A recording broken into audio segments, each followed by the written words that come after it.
Welcome to lecture 11, week 3. So, in this week as well as in week 4, we will talk about basic concepts in optimization. So, in week 3 and week 4, we will talk about various properties of functions, we will introduce new definitions and essentially we will talk about optimality criteria. So, the conditions that must be fulfilled so that you can find out the optimal points.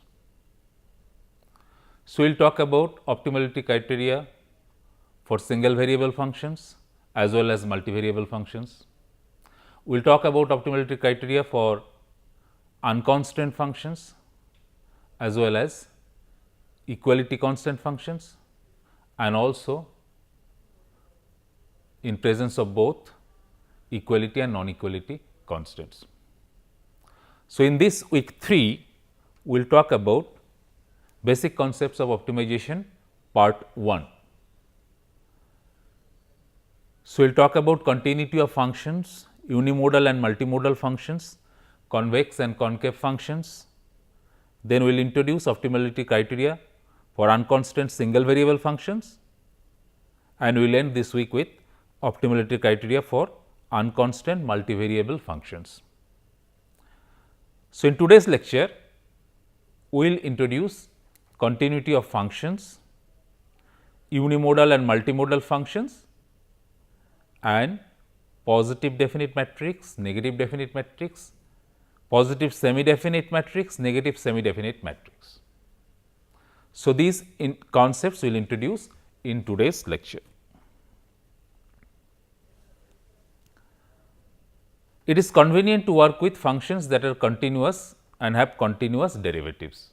This will be clear as you go along. So, how do you define continuity of functions? Perhaps you are familiar with this definition because you must have done a basic course in calculus.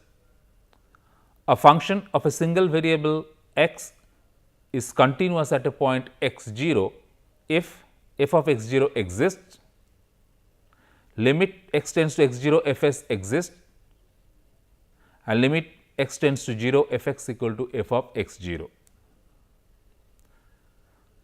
So, a single variable function f x is continuous at a point if these three conditions are satisfied.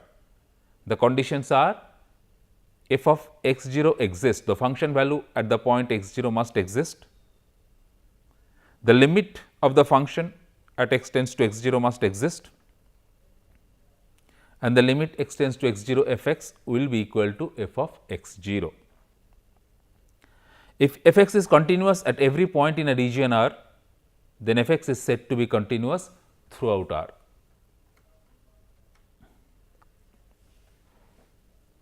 So, what you see on the screen is an example of discontinuous functions. So, note the point of discontinuity. If the decision variables take only discrete values, then the objective function will be discontinuous.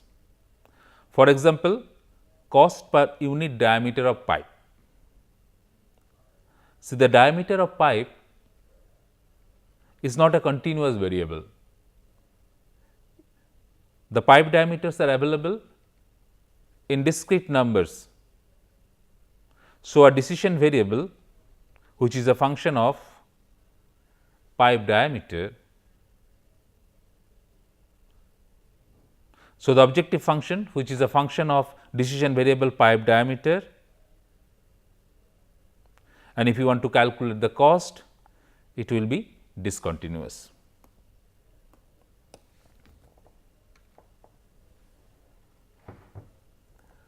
Now, look at this figure. F x is continuous, there is no discontinuity, but because of this kink, the derivative of the function with respect to x is not continuous. The presence of kink may cause difficulty in optimization algorithm that use derivative information. There are algorithms which will make use of derivative information while it finds out the optimal solutions. So, such algorithms may face difficulty if the function has a kink at any value of x.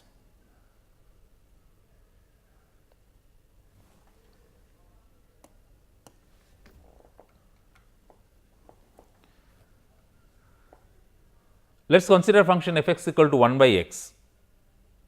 Is the function continuous? What about the derivative of f x? Is derivative of f x continuous? F x equal to 1 by x is continuous except at x equal to 0, because f of 0 is not defined. Let us take the derivative of f x. Derivative of f x is minus 1 by x square. Again, this is continuous except at x equal to 0, because at x equal to 0 the derivative is not defined.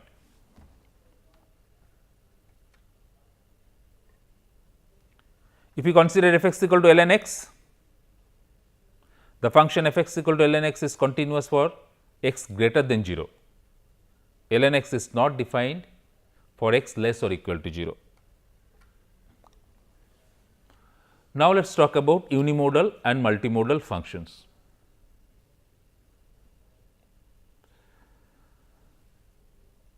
Objective functions may be unimodal or multimodal. Unimodal objective functions have only one optimum in a given interval,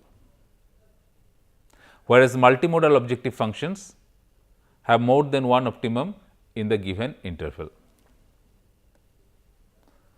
So, these are examples of unimodal functions or unimodal objective functions. Here the function is continuous in the interval a to b. Here the function is continuous in the interval a to b, but there is a presence of kink in the interval x 1 to x 2. So, the derivative in the interval x 1 to x 2 is not continuous, whereas this function is discontinuous in the interval a to b.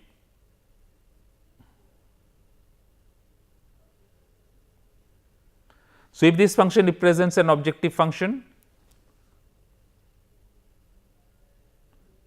this is a continuous unimodal objective function in the interval a to b. If this function represents an objective function in the interval a to b, this objective function is continuous, but the first derivative is not. If this function represents an objective function in the interval a to b, this objective function is discontinuous.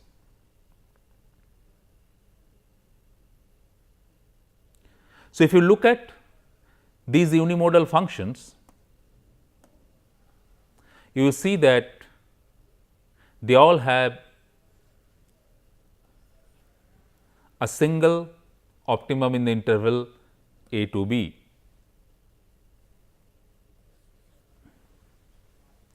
If we call the optimum as minimum here, in the interval a to b, all the unimodal objective functions have only one optimum. In case of multimodal objective functions, there are more than one optimum in the given interval. This is an example of multimodal functions or multimodal objective functions. If I think about let us say this interval, let us say this is f x and this is x. So, within this interval say x 1 to x 2,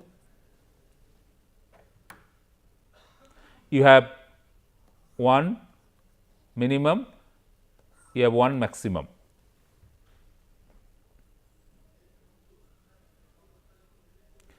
This is, if we think about only minimum,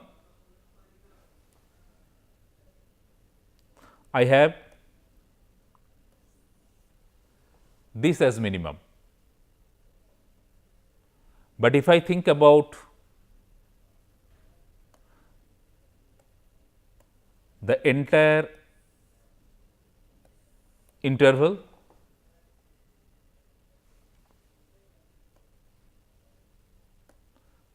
this becomes the best minimum point. So, this I call global minimum, whereas this I call local minimum. So, this is local and this is global.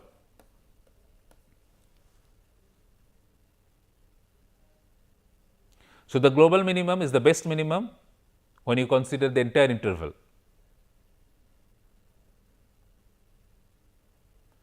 So, multimodal objective functions will always have more than one optimum. But if you know that your objective function is unimodal, then you know that there exists only one minimum or one maximum, and the local optimal and the global optimal are same.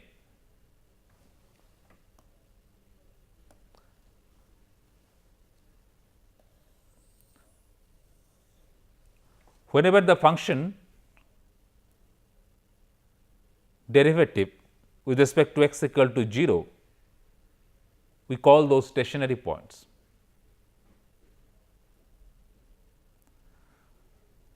So, if we consider a function, let us consider a single variable functions like this, f prime x, which is df dx. If df dx equal to 0, we call this as stationary point. These are extremum. So, these are likely candidates for maxima or minima. So, f prime x or df dx equal to 0, here it is 0 here, it is 0 here, it is 0 here.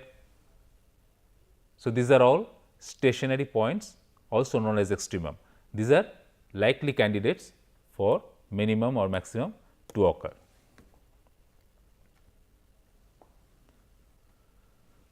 Let us now talk about multivariate functions. We will introduce a concept known as contour plots. Contour plots are useful for visualization of two variable functions. Consider a function f x of n variables, that means a function f x has decision variables like x 1, x 2 up to x n. So, consider a scalar function of n variables x 1, x 2 up to x n. The function is the function f x is univariate if n equal to 1, that means only x 1 or x you can say. The function f x is multivariate if n equal to 2 or higher. For a multivariate function, the equation z equal to f x defines a surface in n plus 1 dimensional space. For a multivariate function, the equation z equal to f x defines a surface in n plus 1 dimensional space. So, if we talk about a two dimensional function, that means a function f has x 1 and x 2. So, a function of x 1 and x 2 will represent a 2 plus 1 3-dimensional surface if we talk about the equation z equal to f of x1 x2. So, if we consider a 2-dimensional function z equal to f of x1 x2 will represent a 3-dimensional surface 2 plus 1 this n plus 1. So, let C be a particular value of f x1 x2, that means let us put z equal to C, then f of x1 x2 equal to C will define a curve in x1 and x2 on the plane z equal to C. This is known as level curve. If we consider different values of C, we obtain a family of level curves which provide a contour map of the function z equal to f of x1 x2. So, if you have a 2 variable function f of x1 and x2, so f of x1 x2 equal to z equation, this equation will represent the 3-dimensional surface. Let C be a particular value of f of x1 x2, then f x1 x2 equal to C defines a curve in the x1 x2 on the plane z equal to C. This is known as level curve. So, when you generate a family of level curves, you will get a contour map of this 2-dimensional function. This will be more clear when we will take an example. Sketch a contour map of the function using the level curves at C equal to 0, 2, 4, etc. So, the function that you see is f is a 2-dimensional function f equal to x square plus 2y square. So, f is a function of x and y. So, f equal to x square plus 2y square we have plotted. Let us write z equal to x square plus 2y square. So, for different values of z equal to C equal to 0 to 4, we want to sketch the contour map. So, let us take for C equal to 0.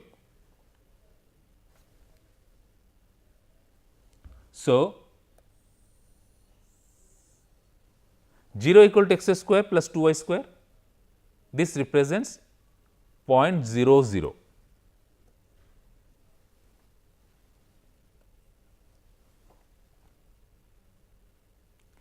Let us take C equal to 2 or z equal to 2. So, 2 equal to x square plus 2y square. Divide this equation throughout by 2, you will get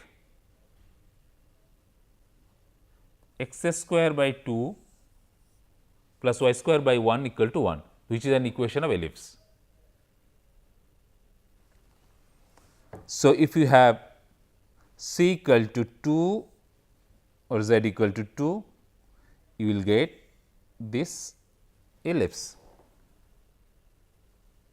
If similarly, if you take C equal to 4, this also becomes an ellipse, x square by 4 plus y square by 2 equal to 1, and if this is z equal to C equal to 4, you are getting this ellipse. So, contour map with point 0 for C equal to 0 and then ellipses expanding out from the center for the remaining values of C. So, as I go on increasing the value of C, so I go on getting the ellipses which is going away from the center 0 0. So, contour map of x square plus 2y square starts with the point 0 0 for C equal to 0, and then you get ellipses expanding out from the center for the remaining values of C.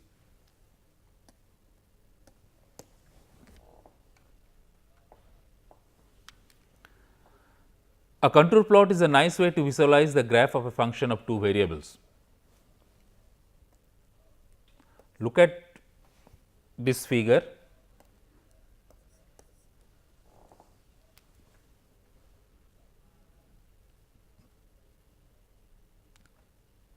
This function has several peaks and valleys. Peak, peak, it has valley, so on and so forth.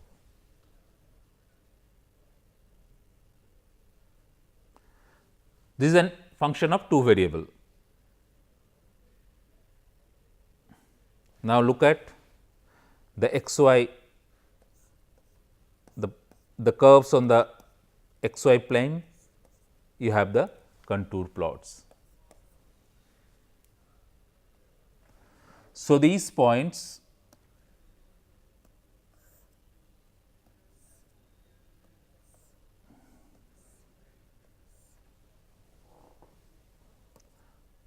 represents the maxima or minima corresponding to these peaks or these valleys.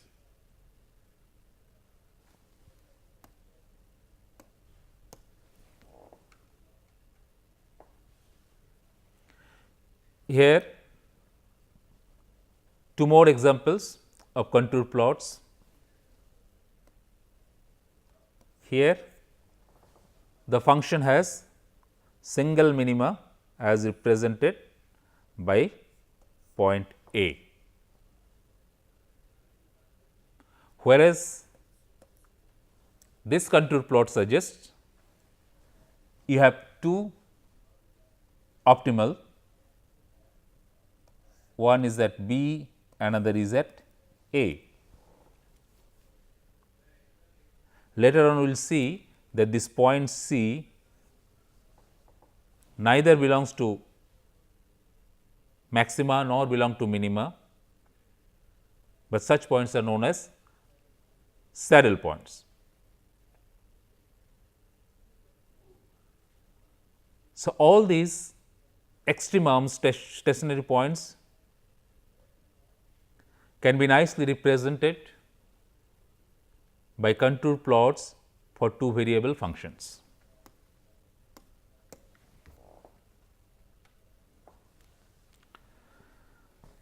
Let us now introduce the concept of positive definite matrix, negative definite matrix and semi definite matrix.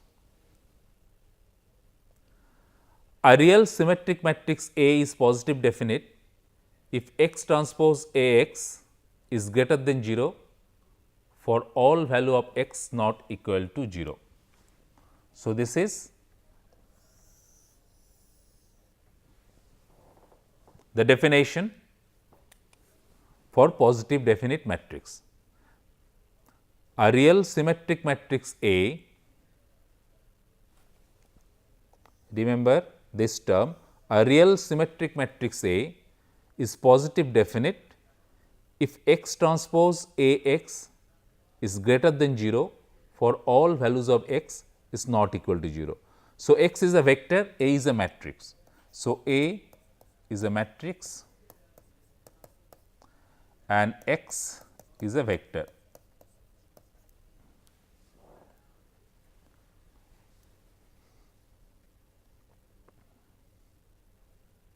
So, this may be n cross n matrix, this may be n vector.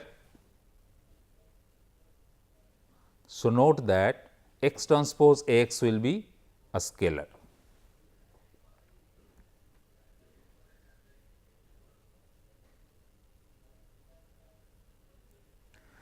So, for a positive, so if A has to be positive definite matrix for all vectors x which are not equal to 0, x transpose A x must be greater than 0. There are equivalent conditions.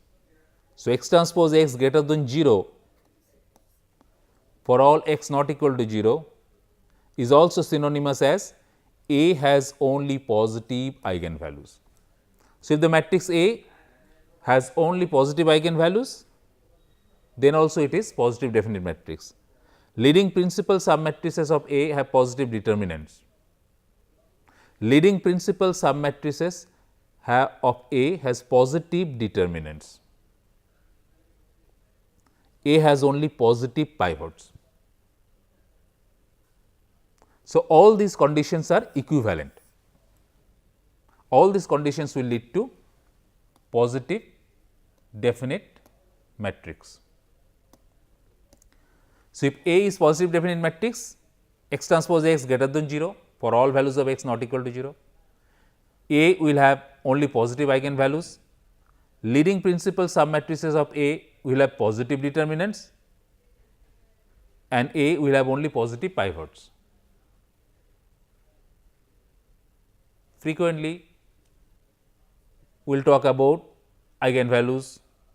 So, if a matrix A has all positive eigenvalues, we will say the matrix is positive definite. So, all eigenvalues will be greater than 0.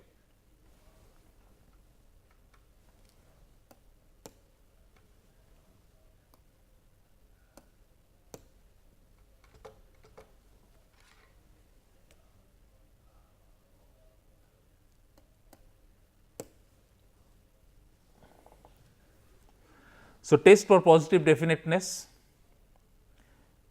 Given a symmetric 2 by 2 matrix A, B and B, C,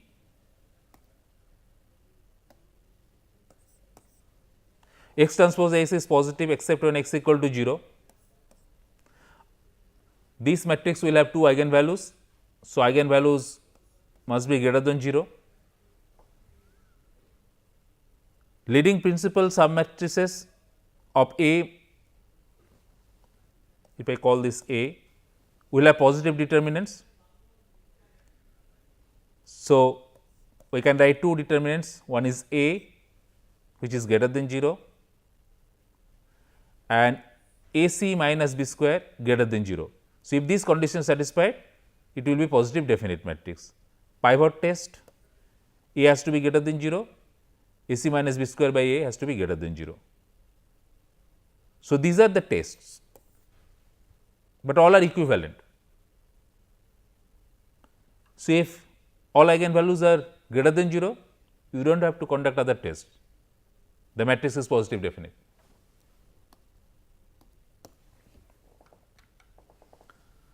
Similarly, negative definite matrix. A negative definite matrix is defined as x transpose x less than 0 for all values of x greater than not equal to 0. So, A is negative definite if for all values of x vector not equal to 0, x transpose Ax is less than 0.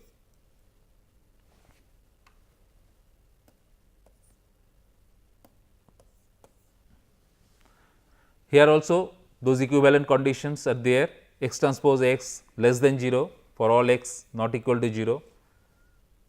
This condition is equivalent to A has only negative eigenvalues, all eigenvalues are negative, then the matrix is negative definite. Leading principal submatrices have alternate determinants, means sign are alternates, positive, negative, so on and so forth. The matrix A has only negative pivots. So, again all are equivalent. So, if the matrix A has all negative eigenvalues, the matrix is negative definite and you do not have to conduct other tests.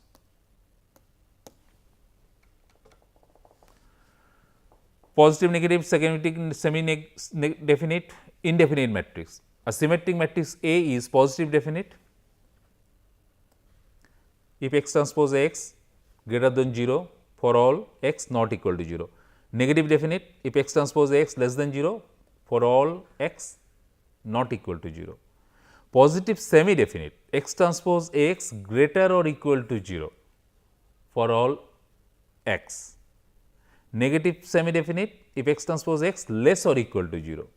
So, positive definite x transpose A x greater than 0 and x transpose A x greater or equal to 0 is positive semi definite. Similarly, For negative definite, it is x transpose x less than 0 and negative semi definite x transpose x less or equal to 0. We call the matrix A as indefinite if it is neither positive definite or negative definite, or neither positive semi definite, neither negative semi definite. That means, x transpose x is greater than 0 for some x and x transpose x is less than 0 for some x. So, if the matrix A is neither positive semi definite nor negative semi definite, we call that matrix as indefinite. Let us take quickly one example. Let us consider this matrix A equal to 5, 2, 2, 3. Let us find out the eigenvalues.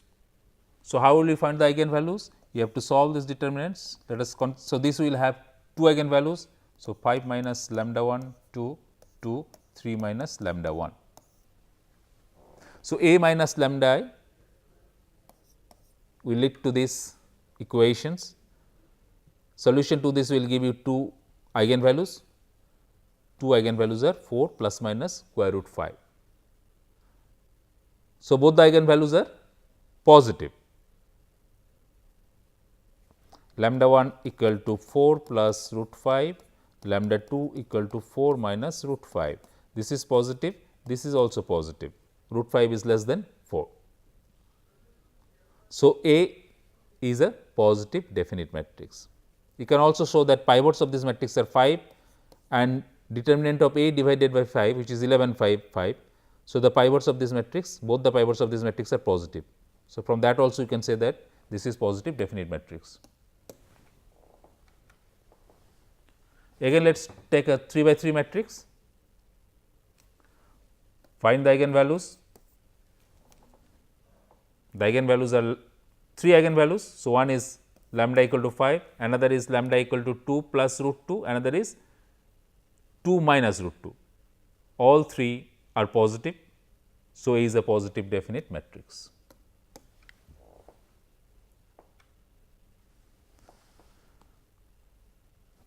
Let us consider this matrix A equal to 1, 2, 2, 1, its eigenvalues are 3 and minus 1.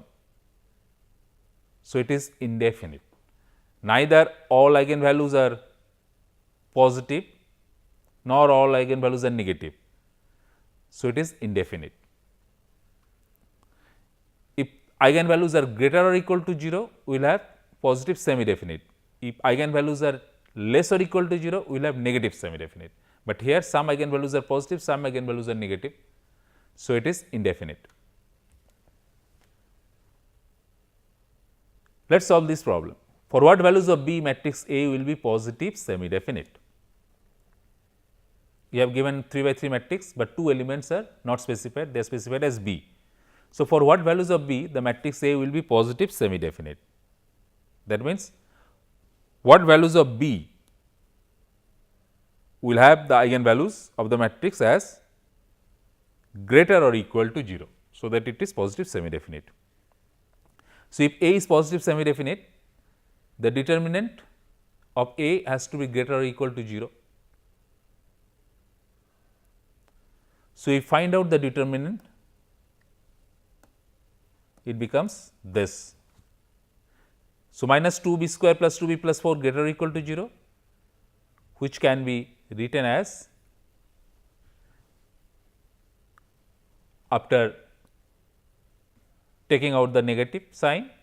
So, this sign flips. So, b minus 2 into b plus 1 is less or equal to 0. So, this gives a range of b. If b lies between minus 1 to 2, b is greater than minus 1, greater or equal to minus 1, but less or equal to 2, then the determinant of the matrix will be greater or equal to 0. So, in that case, the matrix A will be positive definite. So, with this we will stop lecture 11 here.